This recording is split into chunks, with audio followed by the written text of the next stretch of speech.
مولا علی شیر خدا کا ایک واقعہ۔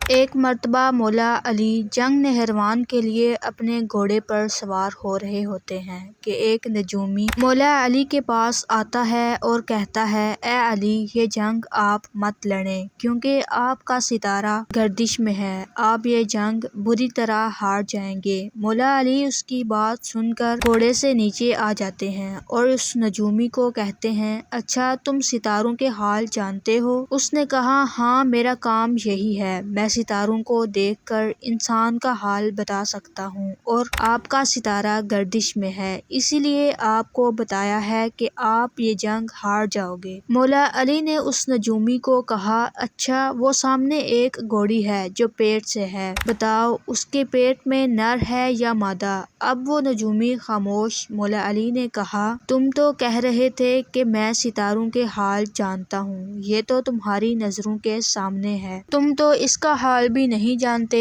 مولا علی نے کہا، اچھا بتاؤ کون سا ستارہ جب ٹوٹتا ہے تو اونٹ پر ایک حرکات ظاہر ہوتی ہے؟ اب پھر وہ نجومی خاموش۔ مولا علی نے کہا، اچھا میرے گھوڑے کے پاؤں کے نیچے زمین پر ایک چیز ہے، بتاؤ وہ کیا ہے؟ نجومی خاموش۔ مولا علی نے کہا، تم آسمان کے تو کیا، زمین پر تمہاری نظروں کے جو سامنے ہے وہ بھی نہیں جانتے۔ سنو اے شخص، میں علی اب تجھے بتاتا ہوں، علی کی زندگی کی سب سے کامیاب یہ جنگ ہوگی، میرے 10 لوگ بھی اس جنگ میں نہیں شہید ہوں گے اور میرے مخالف کے 10 لوگ بھی نہیں بچیں گے۔ اور پھر تاریخ میں لکھا ہے کہ جنگ نہروان میں مولا علی کا کوئی ساتھی بھی شہید نہیں ہوا تھا اور مولا علی کے مخالف کے صرف 9 آدمی بچے تھے۔